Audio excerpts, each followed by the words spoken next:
প্রিয় শিক্ষার্থীবৃন্দ, আশা করি সবাই ভালো আছো। আমরা রসায়ন প্রথম পত্রের দ্বিতীয় অধ্যায় অর্থাৎ গুণগত রসায়ন নিয়ে কথা বলছি।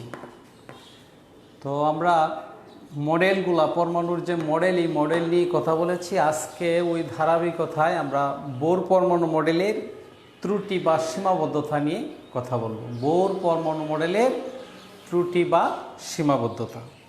দেখো, আমরা মডেলটা তো পড়েছি এবং দেখেছি যে বোর পরমাণু মডেল তিনটে স্বীকার্যের উপর ভিত্তি করে প্রতিষ্ঠিত। এর মধ্যে একটি স্বীকার্য ছিল ইলেকট্রনের স্থির কক্ষপথ বা শক্তি স্তরের ধারণা, 2 নম্বর ছিল কৌণিক ভরবেগের ধারণা, 3 নম্বর ছিল শক্তির শোষণ বা বিকিরণ এবং বর্ণালী সৃষ্টির ধারণা। এই তিনটি স্বীকার্য আমরা গতদিন দেখেছি। ওই তিনটি স্বীকার্যের মধ্যে কি কি ত্রুটি বা সীমাবদ্ধতা রয়েছে আমরা আজকে তা দেখব। দেখো তোমরা,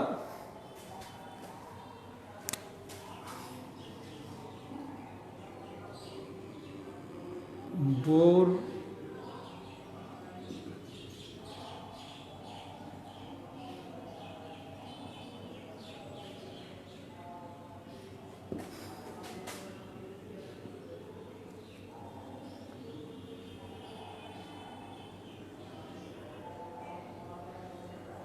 বোর পরমাণু মডেলের সীমাবদ্ধতা। 1 নম্বরে দেখো, একটু মনোযোগ দিয়ে খেয়াল করো। সীমাবদ্ধতা থেকেও আমরা অনেক কিছু শিখতে পারি। যে প্রশ্নগুলা এই ভর্তি পরীক্ষায় বলো বা বোর্ড পরীক্ষায় বলো আসে, আমরা এই জিনিসগুলোও কি আজকে দেখব। দেখো, 1 নম্বরে আমরা গতদিন পড়েছি একটা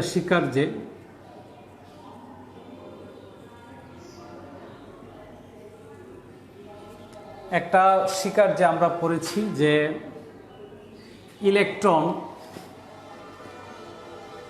নিচের স্তর থেকে শক্তি শোষণ করে উপরের স্তরে যেতে পারে। তখন আমরা এই গতদিন দেখেছি যে এই যে একটা ইলেকট্রন নিচের স্তর থেকে যখন উপরের স্তরে গমন করে তখন শক্তির শোষণ ঘটে, এবং যে পরিমাণ শক্তির শোষণ ঘটে বা শোষিত শক্তির পরিমাণ আমরা কিন্তু দেখেছি যে শোষিত শক্তির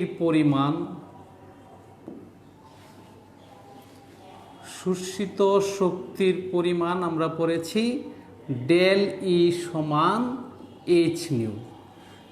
এতটুকু পরিমাণ শক্তি কি করে? শোষণ করে। এইচ নিউ পরিমাণ শক্তি ইলেকট্রন শোষণ করে নিচের স্তর থেকে উপরের স্তরে গমন করে। আবার আমরা দেখেছি ইলেকট্রন উপরের শক্তি স্তর থেকে শক্তি বিকিরণ করে নিচের স্তরে ফিরে আসে, এবং ওইটাও আমরা দেখেছি বিকিরিত শক্তির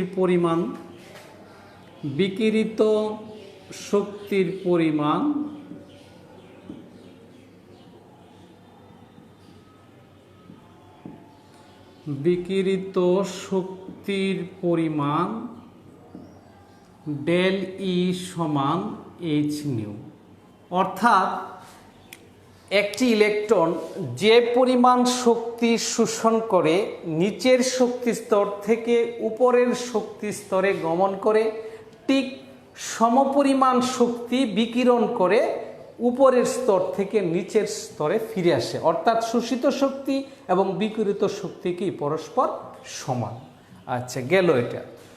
তাইলে দেখো, এখান থেকে আমি বলতে পারি যে একটা ইলেকট্রন যখন উপরের স্তর থেকে নিচের স্তরে ফিরে আসে তখন যে বিকিরিত শক্তির পরিমাণ কি? নির্দিষ্ট। বিকিরিত শক্তির পরিমাণ নির্দিষ্ট। এবং আমরা গতদিন পড়েছি এই বিকিরিত শক্তি অর্থাৎ এইচ নিউ পরিমাণ শক্তিকে যদি আমরা প্রিজমের ভিতর দিয়ে চালনা করি তখন বর্ণালীর সৃষ্টি হবে। এখানে আমরা এইভাবেও বলতে পারি, ইলেকট্রন উপরের স্তর থেকে যখন নিচের শক্তি স্তরে ফিরে আসে তখন শক্তির বিকিরণ ঘটে এবং এই বিকিরিত শক্তির পরিমাণ নির্দিষ্ট এবং তা এইচ নিউ এর পূর্ণ সংখ্যার গুণিতকের সমান। অর্থাৎ যেহেতু বিকিরিত শক্তির পরিমাণ নির্দিষ্ট, কাজেই ফ্রিকোয়েন্সি বা কম্পাঙ্ক নিউ এর মানও নির্দিষ্ট এবং এর ফলেই পরমাণুর বর্ণালী সৃষ্টি হয়। আমি আবারও বলছি, ইলেকট্রন যখন উচ্চ শক্তি স্তর থেকে নিচের শক্তি স্তরে ফিরে আসে তখন শক্তির বিকিরণ ঘটে এবং এই বিকিরিত শক্তির পরিমাণ নির্দিষ্ট এবং তা হচ্ছে এইচ নিউ বা এইচ নিউ এর পূর্ণ সংখ্যার গুণিতক। যেহেতু শক্তির পরিমাণ নির্দিষ্ট, বিকিরিত শক্তির পরিমাণ নির্দিষ্ট, কাজেই ফ্রিকোয়েন্সি নিউ এর মানও নির্দিষ্ট এবং এর ফলেই পরমাণুর বর্ণালীর সৃষ্টি হয়। তাহলে আমরা বোর পরমাণু মডেলের ধারণা মতে অবশ্যই শিখতে পেরেছি যে পরমাণুতে বর্ণালীর সৃষ্টি হয়। এখন প্রশ্ন হচ্ছে, স্যার পরমাণুতে যে বর্ণালীর সৃষ্টি হয় সেগুলো কি বোর মতামত দ্বারা বা বোর মডেল দ্বারা আমরা যে কোনো পরমাণুর বর্ণালী ব্যাখ্যা করতে পারবো? উত্তর হচ্ছে না। বোর পরমাণু মডেল কেবল বর্ণালী ব্যাখ্যা করতে পারে, ঠিক আছে, বা বোর পরমাণু মডেল কেবল এক ইলেকট্রন বিশিষ্ট পরমাণু বা আয়নের ক্ষেত্রে প্রযোজ্য। অর্থাৎ আমি বলতে চাচ্ছি বোর মডেল দ্বারা আমরা এক ইলেকট্রন বিশিষ্ট পরমাণু বা আয়নের বর্ণালী ব্যাখ্যা করতে পারলেও একাধিক ইলেকট্রন বিশিষ্ট পরমাণু বা আয়নের বর্ণালী ব্যাখ্যা করতে পারি না। যেমন দেখো তোমরা, এক নম্বরে হলো হাইড্রোজেন। তোমরা জানো হাইড্রোজেনের একটি মাত্র ইলেকট্রন, তাহলে তো এক ইলেকট্রন বিশিষ্ট পরমাণু তো আর দুনিয়াতে নেই। কাজেই স্বাভাবিক দৃষ্টিকোণ থেকে মনে হচ্ছে বোর মডেল দ্বারা আমরা কেবল হাইড্রোজেন পরমাণুর বর্ণালী ব্যাখ্যা করতে পারি না। কিছুটা আমরা বাড়াতে পারি, কিভাবে দেখো, যেমন তোমরা জানো হিলিয়ামের পারমাণবিক সংখ্যা হচ্ছে 2, অর্থাৎ হিলিয়ামের ইলেকট্রন কয়টি? 2টি। কিন্তু হিলিয়াম যদি একটা ইলেকট্রন ত্যাগ করে He+ হয় তখন তার কিন্তু ইলেকট্রন একটা, ঠিক আছে। ঠিক আমরা 3 নম্বরে লিখতে পারি লিথিয়াম। তোমরা জানো লিথিয়ামের পারমাণবিক সংখ্যা 3, ঠিক আছে। 3 ইলেকট্রন বিশিষ্ট একটি পরমাণু হচ্ছে লিথিয়াম। এখন লিথিয়াম যদি 2টি ইলেকট্রন ছেড়ে দেয় তাহলে Li+2 হবে, তার কিন্তু ইলেকট্রন থাকবে কয়টি? একটি। 4 নম্বরে আমরা আরেকটা দিতে পারি বেরিলিয়াম। তোমরা জানো বেরিলিয়ামের পারমাণবিক সংখ্যা 4। বেরিলিয়াম যদি 3টি ইলেকট্রন ত্যাগ করে তাহলে বেরিলিয়াম +3 হবে, যেখানে মাত্র একটা ইলেকট্রন। তাহলে দেখো এক ইলেকট্রন বিশিষ্ট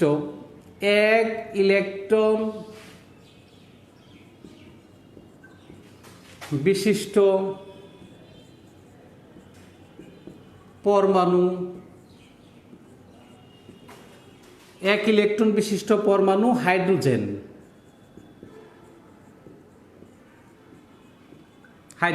এক ইলেকট্রন বিশিষ্ট পরমাণু হচ্ছে কেবল হাইড্রোজেন। 2 নম্বরে লিখব এক ইলেকট্রন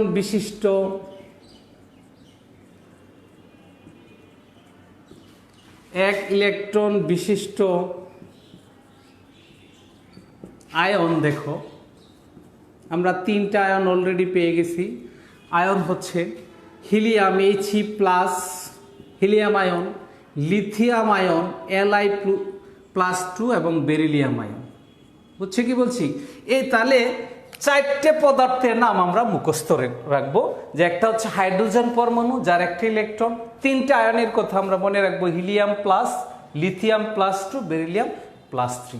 এগুলা এমসিকিউতে আসে যে নিচের কোনটির ক্ষেত্রে বোর তত্ত্ব প্রযোজ্য বা প্রযোজ্য নয়। তাহলে আমরা যদি 4টে পদার্থের কথা মনে রাখি, একটা হচ্ছে একটি মাত্র পরমাণু, সেটা হচ্ছে হাইড্রোজেন, আর আয়ন হচ্ছে 3টা। এখন আরেকটা প্রশ্ন আমি তোমাদেরকে লিখবো, এটা অনুধাবনমূলকে প্রায়ই আসে। দেখো এই ত্রুটিতেই আমরা প্রশ্নটা পড়ে নিই। দেখো প্রশ্নটা হচ্ছে বোর তত্ত্ব কেবল হাইড্রোজেন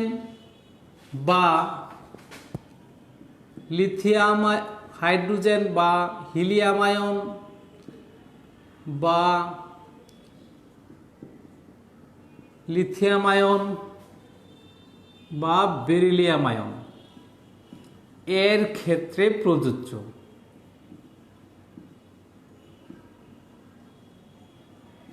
ব্যাখ্যা করো। মোস্ট ইম্পর্টেন্ট একটা অনুধাবনমূলক প্রশ্ন আসতে পারে পরীক্ষা, যে বোর তত্ত্ব কেবল হাইড্রোজেন বা He প্লাস বা Li+2 বা Be+3 এর ক্ষেত্রে প্রযোজ্য, অর্থাৎ বোর তত্ত্ব কেবল এক ইলেকট্রন বিশিষ্ট পরমাণু বা আয়নের ক্ষেত্রে প্রযোজ্য ব্যাখ্যা করো। তো আমরা তখন বলবো যে বোর, এই প্রশ্নের উত্তরটা সম্পর্কে আমি বলি। আমরা বলবো যে বোর মডেল হতে আমরা জানি ইলেকট্রন উচ্চ শক্তি স্তর থেকে নিচের শক্তি স্তরে ফিরে আসলে শক্তির বিকিরণ ঘটে এবং বর্ণালীতে একটি রেখার সৃষ্টি হয়, বর্ণালীতে একটি রেখার সৃষ্টি হয়। আবার বোর মডেল কেবল এক ইলেকট্রন বিশিষ্ট পরমাণু বা আয়নের ক্ষেত্রে প্রযোজ্য, যেহেতু হাইড্রোজেন বা He প্লাস বা Li+2 বা Be+3 এর ক্ষেত্রে একটি করে ইলেকট্রন বিদ্যমান, তাই বোর তত্ত্ব এদের ক্ষেত্রে প্রযোজ্য। খুব ছোট এবং সহজ একটা উত্তর। তাহলে আমরা 1 নম্বর ত্রুটি কি পড়লাম? এতক্ষণে আমরা পড়লাম 1 নম্বর ত্রুটি, যে বোর তত্ত্ব দ্বারা কেবল এক ইলেকট্রন বিশিষ্ট পরমাণু বা আয়নের বর্ণালী ব্যাখ্যা করা গেলেও বহু ইলেকট্রন বিশিষ্ট পরমাণু বা আয়নের বর্ণালী ব্যাখ্যা করা যায় না, গেল একটা ত্রুটি। 2 নম্বর ত্রুটিতে আসো তোমরা।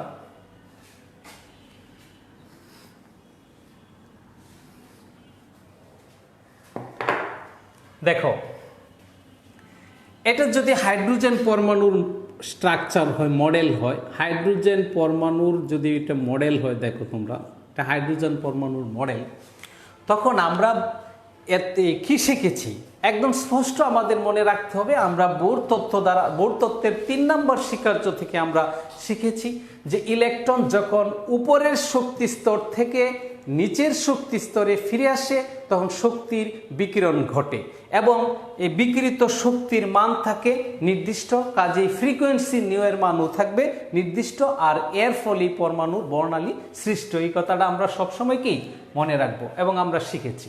তাইলে আমি বলেছি যে বোর পরমাণু দ্বারা, বোর তত্ত্ব দ্বারা এক ইলেকট্রন বিশিষ্ট পরমাণু যেমন হাইড্রোজেনের বর্ণালী ব্যাখ্যা করা যায় এবং হাইড্রোজেন পরমাণুতে একটি মাত্র ইলেকট্রন থাকে, কাজেই একটা ইলেকট্রন যখন উপরের স্তর থেকে নিচের শক্তি স্তরে ফিরে আসে তখন বর্ণালীতে একটি মাত্র রেখা সৃষ্টি পাওয়ার কথা, বর্ণালীতে একটি মাত্র রেখা পাওয়া যায় বোর তত্ত্ব দ্বারা। বর্ণালীতে, হাইড্রোজেন বর্ণালীতে একটি মাত্র রেখা পাওয়া যাওয়ার কথা। কিন্তু এখানে এসে আমি 2টা বিষয় বলবো, তোমরা একটু মনোযোগ দিয়ে শোনো। আমি প্রথমে বলবো স্টার প্রভাব, একটা বিষয়, স্টার প্রভাব। দেখো বিষয়টা একটু জেনে রাখো তোমরা। স্টার প্রভাব, শক্তিশালী তড়িৎ ক্ষেত্রে যদি আমরা পরমাণুকে স্থাপন করি তাহলে বর্ণালীতে যে রেখা সৃষ্টি হয় এই রেখাগুলো আরো কতগুলো সূক্ষ্ম রেখায় বিভক্ত হয়ে যায়। আমি আবারও বলছি, শক্তিশালী তড়িৎ ক্ষেত্রে পরমাণুকে স্থাপন করা হলে বর্ণালীতে যে রেখার সৃষ্টি হয় এই রেখাগুলা কতগুলো রেখায়, আরো সূক্ষ্ম রেখায় বিভক্ত হয়ে যায়।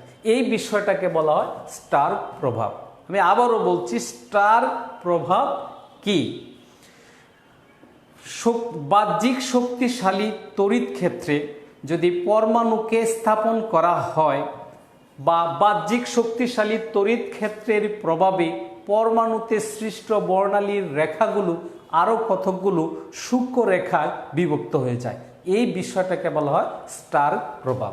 তার মানে বোর তত্ত্ব দ্বারা তো আমরা বলছি যে বর্ণালীতে সৃষ্ট একটা রেখার কথা বলা হয়েছে, বর্ণালীতে কয়টা রেখার সৃষ্টি হবে? একটা। কিন্তু স্টার প্রভাব হতে আমরা জেনেছি যে স্টার প্রভাব মতে শক্তিশালী তড়িৎ ক্ষেত্রে যদি পরমাণুকে স্থাপন করা হয় তাহলে পরমাণুতে সৃষ্ট বর্ণালীর রেখাগুলো আরো কতগুলো সূক্ষ্ম রেখায় বিভক্ত হয়ে যায়। এই যে পরমাণুতে সৃষ্ট রেখাগুলো যে আরো সূক্ষ্ম রেখায় বিভক্ত হয় এর উৎপত্তি সম্পর্কে এই তার মডেলে কোনো বর্ণনা দেন নাই। আমি আরেকটা প্রভাব বলি তোমাদেরকে, দেখো জিমেন প্রভাব। জিমেন প্রভাব, দেখো এই জিমেন প্রভাবে বলা হয়েছে স্টার প্রভাবের মতোই, পার্থক্যটা হচ্ছে স্টার প্রভাবে হচ্ছে তড়িৎ ক্ষেত্রে আর এখানে বলা হয়েছে চৌম্বক ক্ষেত্রে। তাহলে আমরা বলি যে শক্তিশালী চৌম্বক ক্ষেত্রে পরমাণুকে যদি স্থাপন করা হয় তাই পরমাণুতে সৃষ্ট যে পরমাণুর বর্ণালীতে সৃষ্ট যে রেখাগুলো, এই রেখাগুলো আরও কতগুলো সূক্ষ্ম রেখায় বিভক্ত হয়ে যায়, এই বিষয়টাকে বলা হয় জিমেন প্রভাব। আবারও বলছি, শক্তিশালী চৌম্বক ক্ষেত্রে, স্টার প্রভাবের ক্ষেত্রে আমি বলছিলাম তড়িৎ ক্ষেত্রে, তড়িৎ ক্ষেত্রে, আর এইখানে বলতেছি জিমেন প্রভাবে হচ্ছে চৌম্বক ক্ষেত্রে, চুম্বক ক্ষেত্রে। একটুকু পার্থক্য দেখো, আমরা স্টার প্রভাব কি যদি জ্ঞানমূলকে আসে, স্টার প্রভাবটা হচ্ছে যে শক্তিশালী তড়িৎ ক্ষেত্রে পরমাণুকে যদি স্থাপন করা হয় তখন পরমাণুতে সৃষ্ট বর্ণালীর রেখাগুলো আরও কতগুলো সূক্ষ্ম রেখায় বিভক্ত হয়ে যায়, এই বিষয়টাকে বলা হয় স্টার প্রভাব। আর জিমেন প্রভাব হচ্ছে এই শক্তিশালী চৌম্বক ক্ষেত্রে পরমাণুকে যদি স্থাপন করা হয় তাহলে পরমাণুতে সৃষ্ট যে বর্ণালীর রেখাগুলো, এই রেখাগুলো কতগুলো সূক্ষ্ম রেখায় বিভক্ত হয়ে যায়, যাকে বলে জিমেন প্রভাব। হ্যাঁ, আমি 2 নম্বর ত্রুটিতে এসে বলবো যে বোর তথ্য দ্বারা এই স্টার প্রভাব এবং জিমেন প্রভাব ব্যাখ্যা করা যায় না। 2 নম্বর ত্রুটিতে আমি কি বলবো, বোর তথ্য দ্বারা স্টার প্রভাব এবং জিমেন প্রভাব ব্যাখ্যা করা যায় না। অর্থাৎ পরমাণুকে যদি শক্তিশালী চুম্বক ক্ষেত্র বা তড়িৎ ক্ষেত্রে স্থাপন করা হয় তাহলে পরমাণুতে সৃষ্ট, পরমাণুর বর্ণালীতে সৃষ্ট রেখাগুলো আরো কতগুলো সূক্ষ্ম রেখায় বিভক্ত হয়ে যায়। ঠিক আছে, এর উৎপত্তির কারণ, এই সূক্ষ্ম রেখাগুলোর উৎপত্তির কারণ বোর মডেলে ব্যাখ্যা করা হয় নাই। তাহলে আমরা প্রথম একটা ত্রুটি বলেছিলাম, 1 নম্বর ত্রুটিতে আমি বলেছিলাম যে বোর তত্ত্ব দ্বারা কেবল 1 ইলেকট্রন বিশিষ্ট পরমাণু বা আয়নের বর্ণালী ব্যাখ্যা করা সম্ভব হলেও একাধিক ইলেকট্রন বিশিষ্ট পরমাণুর বর্ণালী ব্যাখ্যা করা সম্ভব নয়। 2 নম্বর ত্রুটিতে আমি বলছি বোর তত্ত্ব দ্বারা স্টার ও জিমেন প্রভাব ব্যাখ্যা করা যায় না। অর্থাৎ পরমাণুকে যদি শক্তিশালী চুম্বক ক্ষেত্র বা তড়িৎ ক্ষেত্রে স্থাপন করা হয় তাহলে পরমাণুতে সৃষ্ট বর্ণালীর রেখাগুলো আরো কতগুলো সূক্ষ্ম রেখায় বিভক্ত হয়ে যায়। এই সূক্ষ্ম রেখার উৎপত্তি সম্পর্কে বোর তার মডেলে কোনো কিছু উল্লেখ করেন নাই। পরে দেখো 3 নম্বর স্বীকার্য আসো তোমরা, 3 নম্বর স্বীকার্য দেখো, 3 নম্বর স্বীকার্য। তে আমরা বোর তত্ত্বে পড়েছি, দেখো এটা যদি একটা নিউক্লিয়াস হয়, এই নিউক্লিয়াসকে কেন্দ্র করে ইলেকট্রন নির্দিষ্ট বৃত্তাকার কক্ষপথে, ইলেকট্রন কি করে, নির্দিষ্ট বৃত্তাকার কক্ষপথে সর্বদা ঘূর্ণায়মান। এবং এখানে বোর তার তত্ত্বে ইলেকট্রনকে কণা হিসেবে বর্ণনা করেন। বোর তার তত্ত্বে ইলেকট্রনকে কণা হিসেবে ব্যাখ্যা করেন, অর্থাৎ ওনার মতে ইলেকট্রনের কেবল কণা ধর্ম বিদ্যমান। কিন্তু ডি ব্রোগলির তরঙ্গ তত্ত্ব অনুসারে ইলেকট্রনের তরঙ্গ ধর্মও বিদ্যমান। ঠিক আছে, ইলেকট্রনের তরঙ্গ ধর্মও বিদ্যমান। এখানে শুধু বোর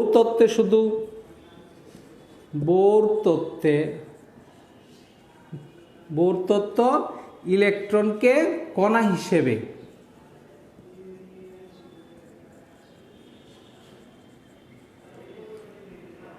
ব্যাখ্যা করেন, কিন্তু ডি ব্রোগলির তরঙ্গ তত্ত্ব অনুসারে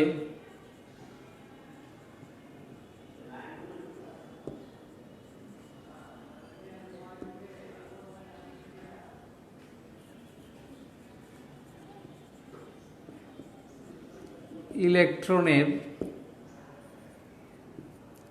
কণা ও তরঙ্গ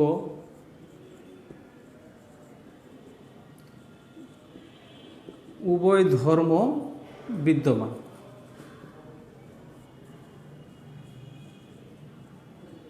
ঠিক আছে, অর্থাৎ বোর তত্ত্বে ইলেকট্রনকে বলা হয়েছে নিউক্লিয়াসকে কেন্দ্র করে সর্বদা বৃত্তাকার কক্ষপথে কি করে, ঘূর্ণায়মান থাকে। কিন্তু ডি ব্রোগলির তরঙ্গ তত্ত্ব অনুসারে এটা যদি এটা যদি দ্বিতীয় তৃতীয় শক্তি স্তর হয় মনে করো, দ্বিতীয় শক্তি স্তর, প্রথম দ্বিতীয় শক্তি স্তর, যদি তৃতীয় শক্তি স্তর হয় সেখানে বলা হয়েছে ইলেকট্রনের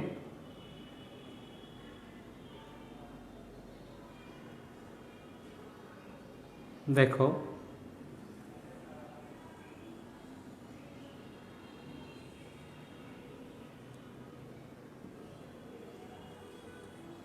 এই যে দেখো এইখান থেকে এই পর্যন্ত একটা পূর্ণ তরঙ্গ, এইখান থেকে এই পর্যন্ত আরেকটা পূর্ণ তরঙ্গ, এইখান থেকে আরেকটা পূর্ণ তরঙ্গ, অর্থাৎ তৃতীয় শক্তি স্তরে কয়টা তরঙ্গ সৃষ্টি হয়েছে? পূর্ণ তরঙ্গ 3টে, দ্বিতীয় শক্তি স্তর হবে 2টে, প্রথম শক্তি স্তর হবে 1টা। তার মানে ইলেকট্রন এভাবে তরঙ্গ আকারে কি নিউক্লিয়াসকে কেন্দ্র করে ঘূর্ণায়মান। তাহলে আমরা দেখতে পাচ্ছি বোর তত্ত্বে ইলেকট্রনকে কেবল কণা হিসেবে ধরা হয়েছে, কিন্তু ডি ব্রোগলির তত্ত্ব অনুসারে ইলেকট্রনের কণ ও তরঙ্গ উভয় ধর্ম বিদ্যমান। অর্থাৎ ডি ব্রোগলির তত্ত্ব অনুসারে ইলেকট্রনের ঘূর্ণায়মান প্রকৃতির এরকম তরঙ্গ আকারে। বুঝতে পেরেছি আমরা? গেল 3টে ত্রুটি। আমি আবারও বলছি, প্রথম ত্রুটিতে আমি বলছিলাম বোর তত্ত্ব কেবল এক ইলেকট্রন বিশিষ্ট পরমাণু বা আয়নের বর্ণালী ব্যাখ্যা করতে পারলেও বহু ইলেকট্রন বিশিষ্ট পরমাণু বা আয়নের বর্ণালী ব্যাখ্যা করতে পারে নাই। 2 নম্বরে আমি বলছিলাম যে বোর তত্ত্ব দ্বারা স্টার্ক ও জিমেন প্রভাব ব্যাখ্যা করা যায় না, অর্থাৎ পরমাণুকে যদি শক্তিশালী চুম্বক ক্ষেত্র বা তড়িৎ ক্ষেত্রে স্থাপন করা হয় তাহলে পরমাণুতে সৃষ্ট বর্ণালীর রেখাগুলো আরও কতগুলো সূক্ষ্মরেখায় বিভক্ত হয়ে যায়, যার উৎপত্তি বোর তত্ত্বে বর্ণনা করা হয় নাই। 3 নম্বরে আমি বলেছি যে বোর তত্ত্বে ইলেকট্রনকে কণা হিসেবে ধরা হয়েছে, কিন্তু ডি ব্রোগলির তরঙ্গ তত্ত্ব অনুসারে ইলেকট্রনের কণা ও তরঙ্গ উভয় ধর্ম বিদ্যমান। এই যে এটি হচ্ছে ডি ব্রোগলির তরঙ্গ তত্ত্ব অনুসারে ইলেকট্রনের কণা এবং তরঙ্গ উভয় ধর্ম বিদ্যমান। এখন আমরা যাব 4 নম্বরে। দেখো 4 নম্বরে দেখো 4 নম্বরে দেখো আমরা গতদিন শিখেছি বোর তত্ত্ব মতে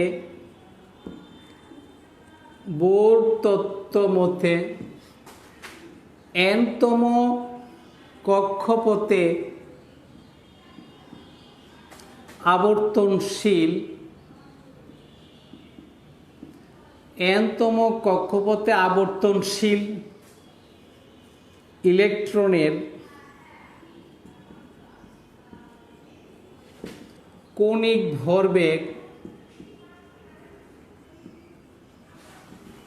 কৌণিক ভরবেগকে যদি আমরা বড় হাতের এল দ্বারা প্রকাশ করি, এল সমান হচ্ছে nh/2π। ঠিক আছে, গতদিন আমরা বোর পরমাণু মডেলের 2 নম্বর শিকার যে শিখেছি যে n-তম কক্ষপথে আবর্তনশীল ইলেকট্রনের কৌণিক ভরবেগ L সমান nh/2π, এটা আমরা পড়েছি। অর্থাৎ এখানে কৌণিক ভরবেগকে আমরা ওই দিন বলছিলাম mvr, এটা আমরা পড়েছি। দেখো বোর তত্ত্ব মতে n-তম কক্ষপথে আবর্তনশীল ইলেকট্রনের কৌণিক ভরবেগ mvr সমান হচ্ছে nh/2π। তাহলে একটু খেয়াল করো, বোর তত্ত্বে উনি বলতে চাচ্ছেন যে একটা ইলেকট্রনের যে ভরবেগ mv ভরবেগ এবং ইলেকট্রনটির যে অবস্থান অর্থাৎ কক্ষপথের যে ব্যাসার্ধ, আমি আবারও বলছি বোর তত্ত্বে উনি বলতে চাচ্ছেন যে একটা কক্ষপথে আবর্তনশীল একটি ইলেকট্রনের যে ভরবেগ অর্থাৎ mv এবং কক্ষপথের যে ব্যাসার্ধ r অর্থাৎ ভরবেগ এবং অবস্থান একসাথে উনি নির্ণয় করেছেন, যার জন্য উনি বলেছেন mvr সমান nh/2π। ঠিক আছে, কিন্তু হাইজেনবার্গ নামক বিজ্ঞানীর মতে হাইজেনবার্গের অনিশ্চয়তা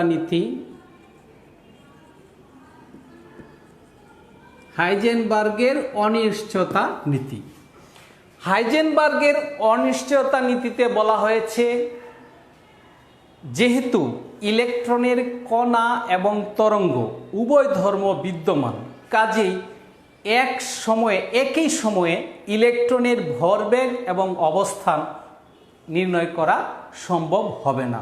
যদি ইলেকট্রনের অবস্থানের এই পরিমাণটা আমরা সঠিকভাবে বের করতে পারি, তাহলে ভরবেগ বের করতে পারবো না, বা ভরবেগ যদি সঠিকভাবে বের করা যায় ইলেকট্রনের অবস্থান বের করা সম্ভব নয়। আমি আবারও বলছি, বোর তত্ত্ব মতে nতম কক্ষপথে আবর্তনশীল ইলেকট্রনের কণিক ভরবেগ mvr সমান nh/2π, অর্থাৎ উনি তার মডেলে ইলেকট্রনের ভরবেগ এবং কক্ষপথের ব্যাসার্ধ অর্থাৎ ভরবেগ ও ইলেকট্রনের অবস্থান একসাথে নির্ণয় করেছেন।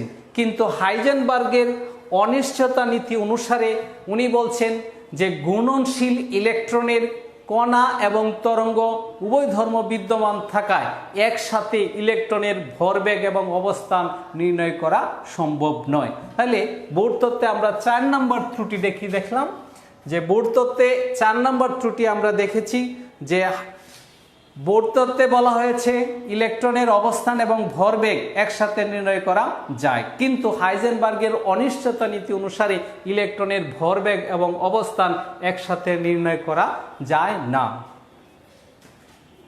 দেখো আমরা এখানে একটা গাণিতিক সমস্যা দেখে ফেলি। এই কক্ষপথে ইলেকট্রনের কণিক ভরবেগ নিয়ে 2-3 বার সৃজনশীলে প্রশ্নটা আসছে।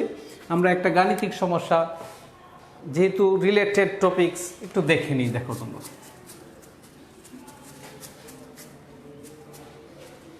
এটা 2-3 বার বোর্ডে আসছে। গাণিতিক সমস্যাটা দেখো,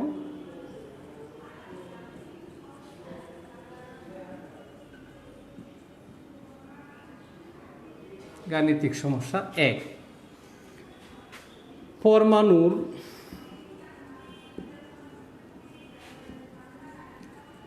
চতুর্থ কক্ষপথে আবর্তনশীল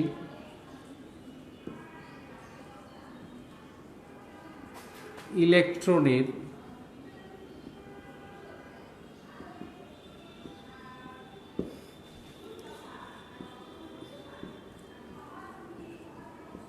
কণিক ভরবেগ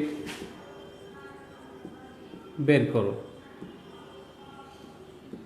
2 বার বোর্ডে আসছে। ঠিক আছে, আমরা বিষয়টা একটু দেখি। পরমাণুর চতুর্থ কক্ষপথে আবর্তনশীল ইলেকট্রনের কণিক ভরবেগ বের করো।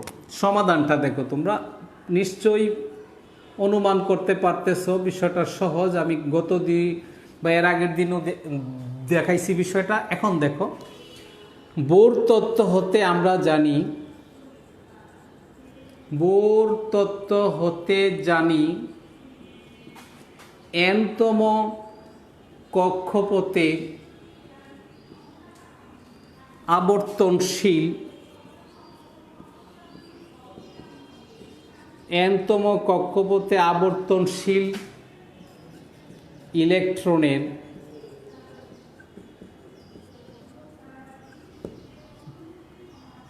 কণিক ভরবেগ যদি L হয়, L সমান আমরা পড়েছি nh/2π। এটা আমরা গত দিন পড়েছি যে বোর তথ্য মতে, বোরের দ্বিতীয় শিকার যে আমরা পড়েছি nতম কক্ষপথে আবর্তনশীল ইলেকট্রনের কণিক ভরবেগ যদি L হয়, L সমান nh/2π। এখন প্রশ্নে কি উল্লেখ আছে দেখো তোমরা, পরমাণুর চতুর্থ কক্ষপথে, পরমাণুর চতুর্থ কক্ষপথে তোমরা জানো প্রথম কক্ষপথে হচ্ছে n সমান কত 1, দ্বিতীয় কক্ষপথে n সমান 2, এভাবে তৃতীয় কক্ষপথে n সমান 3, চতুর্থ কক্ষপথে n সমান 4। তাহলে এখানে আমরা কি লিখব, এখানে n সমান হচ্ছে 4। আর আমি বলেছি h হচ্ছে প্লাঙ্কের ধ্রুবক, h প্লাঙ্কের ধ্রুবক, যার মানটা আমি ওই দিনও লিখে দিয়েছি 6.626 × 10⁻34 জুল সেকেন্ড। বাকি রইল কি পাই, পায়ের মান আমাদের সবারই জানা 3.14। মানটা বসাও, n হচ্ছে 4, h হচ্ছে 6.626 × 10⁻, কত 34, পরে 2 × 3.14। ক্যালকুলেশন করে দেখো তোমরা, 4.22 × 10⁻, কত 34 জুল সেকেন্ড। ঠিক আছে, তাহলে আমরা এরকমভাবে সৃজনশীল প্রশ্নে যে কোনো কক্ষপথের জন্য একটা আবর্তনশীল ইলেকট্রনের কণিক ভরবেগ বের করার কথা বলা থাকতে পারে, আমরা কিন্তু বের করতে পারবো যে কোনো কক্ষপথ। শুধুমাত্র পরীক্ষায় তোমাকে দেখতে হবে কত নম্বর কক্ষপথের কথা উল্লেখ হয়েছে, সেটা দেখে তুমি এন এর মান লিখবে, আর এইচ এবং পায়ের মান তোমাদের মুখস্থ। যাই হোক, আমরা একটা গাণিতিক সমস্যা মাঝখানে দেখে নিলাম। এখন চলো আমরা ত্রুটি নিয়ে একটু কথা বলি। তা আমি 4টে ত্রুটি, অত্যন্ত গুরুত্বপূর্ণ 4টে ত্রুটি আছে বোর মডেলের, সেই 4টে ত্রুটি আমি তোমাদেরকে বলেছি। আমি ত্রুটিগুলো একটু আবারও বলি, দেখো। 1 নম্বর ত্রুটিতে আমি বলেছিলাম বোর তত্ত্ব দ্বারা কেবল এক ইলেকট্রন বিশিষ্ট পরমাণু বা আয়নের বর্ণালী ব্যাখ্যা করা সম্ভব হলেও একাধিক ইলেকট্রন বিশিষ্ট পরমাণু বা আয়নের বর্ণালী ব্যাখ্যা করা যায় না। 2 নম্বরে আমি বলেছিলাম বোর তত্ত্ব দ্বারা স্টার্ক এবং জিমেন প্রভাব ব্যাখ্যা করা যায় না, অর্থাৎ পরমাণুকে শক্তিশালী চৌম্বক বা তড়িৎ ক্ষেত্রে স্থাপন করলে পরমাণুতে সৃষ্ট বর্ণালীর রেখাগুলো আরও কতগুলো সূক্ষ্ম রেখায় বিভক্ত হয়ে যায়। এই সূক্ষ্ম রেখার উৎপত্তির কারণ উনি উল্লেখ করেন নাই। ঠিক আছে। 3 নম্বরে আমরা বলেছি যে হাইজেনবার্গের অনিশ্চয়তা নীতি অনুসারে একই সময়ে ইলেকট্রনের অবস্থান ও ভরবেগ নির্ণয় করা সম্ভব নয়, কিন্তু বোর তত্ত্বে একই সাথে নির্ণয় করার কথা উল্লেখ হয়েছে। 4 নম্বর হচ্ছে বোর তত্ত্বে ইলেকট্রনকে কেবল কণা হিসেবে ধরা হয়েছে, কিন্তু ডি ব্রগলির তরঙ্গ তত্ত্ব অনুসারে ইলেকট্রনের কণা এবং তরঙ্গ উভয় ধর্ম বিদ্যমান। ঠিক আছে, আমরা এই 4টে ত্রুটি পড়ব। এবং আরেকটা ত্রুটি মনে রাখবো, আমরা বোর মডেল দ্বারা পরমাণুতে সৃষ্ট যে বর্ণালী রেখার তীব্রতা ব্যাখ্যা করা যায় না। সবাইকে আবারও ধন্যবাদ।